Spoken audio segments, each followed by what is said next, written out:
For a generation of moviegoers, Richard Gere was not simply an actor, but an idea. The embodiment of romance at a time when cinema still believed in grand gestures, quiet longing, and love stories that unfolded with elegance rather than irony. With his piercing gaze, understated confidence, and natural grace, Gere carried an aura that felt both aspirational and deeply human. Films like American Gigolo and Pretty Woman did more than make him famous. They shaped how audiences imagined romance itself, presenting a leading man who was refined without being cold and emotionally present without being fragile. He possessed a rare balance of strength and sensitivity, and that balance made him magnetic. Yet while the world embraced the fantasy he represented, Gere himself was never fully comfortable living inside it. Behind the red carpets and adoration was a man quietly questioning the nature of success, wondering whether applause alone could ever be enough to sustain a meaningful life. A childhood rooted in simplicity. Long before fame reshaped his identity, Richard Tiffany Gere was a thoughtful boy growing up in a modest household shaped by routine, discipline, and quiet values.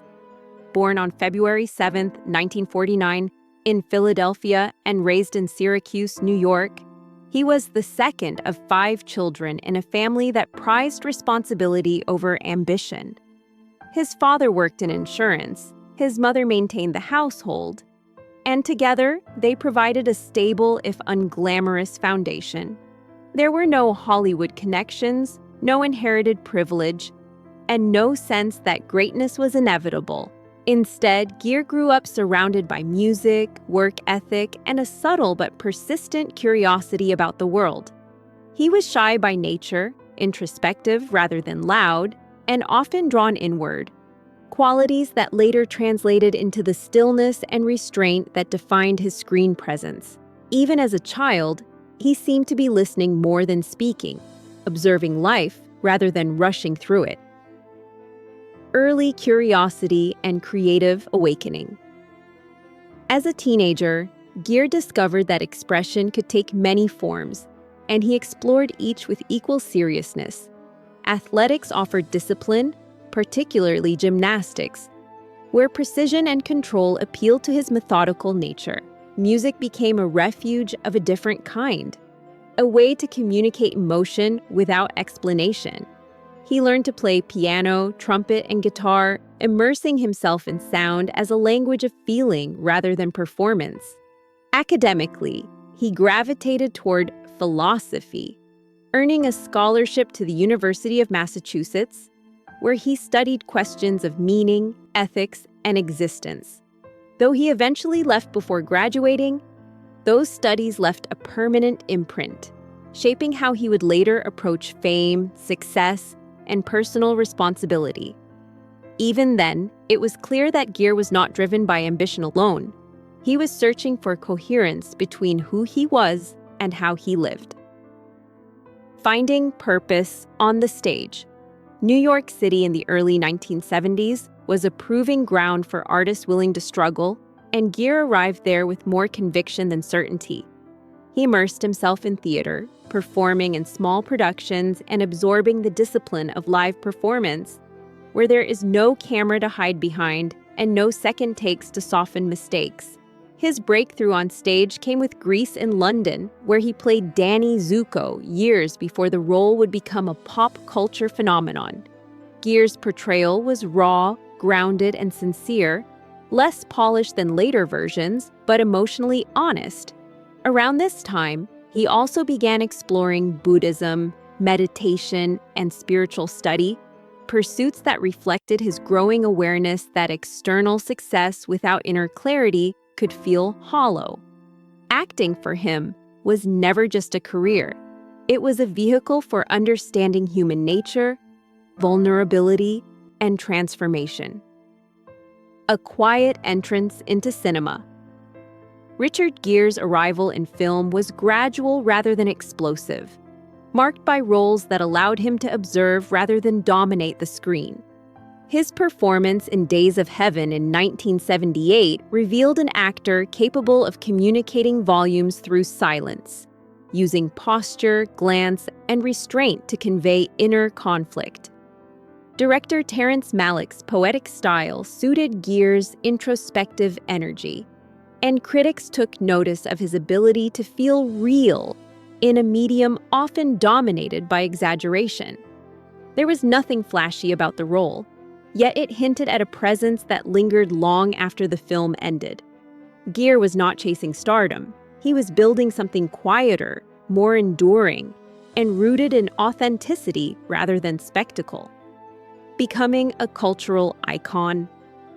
Everything changed with American Gigolo in 1980, a film that transformed Richard Gere into a symbol of desire almost overnight.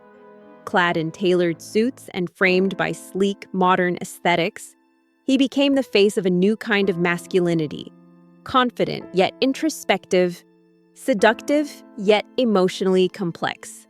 Audiences responded not only to his appearance, but to the vulnerability beneath the surface, the loneliness woven into his performance. While the film elevated him to global fame, it also created a public image that would follow him for decades, sometimes obscuring the quieter, more thoughtful man behind the persona. Gere accepted the attention with grace, but he never fully embraced the idea of being defined solely by allure. Redefining romance on screen. Throughout the 1980s, Gere refined what it meant to be a romantic lead, choosing roles that allowed for emotional range rather than idealized perfection. An Officer and a Gentleman showcased his ability to portray strength without arrogance and tenderness without sentimentality. His characters were often wounded, searching, and imperfect, qualities that made them relatable rather than distant. Unlike many leading men of the era, Gere resisted typecasting, venturing into films that challenged expectations and explored moral ambiguity. He understood that longevity required evolution, and he approached each role as an opportunity to reveal something new about the human condition. The fairy tale that defined a generation, Pretty Woman in 1990, solidified Richard Gere's place in cinematic history, pairing him with Julia Roberts in a modern fairy tale that captured global imagination. As Edward Lewis, he embodied restraint, kindness, and emotional openness, redefining the wealthy romantic hero as someone capable of genuine growth. The film's success was extraordinary, yet Gere approached it with humility, aware that its magic came from chemistry, timing, and sincerity rather than formula. While the role immortalized him in popular culture, it also marked a turning point, after which he became more selective, conscious of avoiding repetition and emotional stagnation. Balancing fame with conscience. As his fame peaked, Gere increasingly used his platform to speak about issues that mattered deeply to him, particularly human rights and spiritual freedom. His advocacy for Tibet and his public support of the Dalai Lama reflected convictions rooted in years of study and meditation, rather than political trend. These choices were not without consequence. As Hollywood became more commercially driven and globally cautious, his outspoken stance occasionally limited opportunities. Yet Gere never expressed regret. To him, success without integrity felt incomplete, and he accepted the trade-offs that came with living according to principle. Personal life under a public lens. Gere's personal relationships were often scrutinized, particularly his marriage to Cindy Crawford in the 1990s, which captured public fascination. Though their union eventually ended, both spoke of the experience with respect, acknowledging that growth sometimes leads people in different directions. Gere approached these transitions without spectacle, choosing privacy over drama. Later relationships and marriages reflected his evolving priorities, emphasizing companionship, mutual understanding, and shared values over image or expectation. shifting priorities with time. As the industry changed and blockbuster culture began favoring franchises over character-driven stories, Gere naturally gravitated towards smaller films that aligned with his interests. Performances in later works demonstrated that his talent had not diminished, only matured, focusing on nuance rather than spectacle. While he appeared less frequently in mainstream cinema, his work retained depth, reminding audiences that relevance is not measured solely by visibility.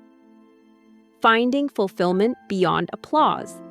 In his later years, Gere embraced family life with renewed appreciation, welcoming children and prioritizing presence over productivity. He continued humanitarian work quietly, often away from cameras, embodying the belief that impact does not require recognition. His life became less about proving anything and more about living deliberately, guided by reflection, compassion, and balance. A legacy of choice. Richard Gere's story is not one of disappearance but of discernment, a gradual shift from external validation to internal alignment. He did not abandon Hollywood in bitterness, nor was he cast aside by irrelevance. Instead, he chose a different rhythm, one that allowed space for faith, family, and service. His films endure because they were grounded in sincerity, and his life resonates because it reflects courage of a quieter kind. The meaning of a life. Well lived. Ultimately, Richard Gere's journey invites reflection on what it means to live authentically in a world driven by illusion. He demonstrated that fame can be held lightly, that success can coexist with humility, and that stepping away from the spotlight can be an act of self-respect rather than retreat. His greatest role may not be any single character, but the life he shaped through intention, conviction, and compassion. A reminder that fulfillment is found not in being admired, but in being aligned with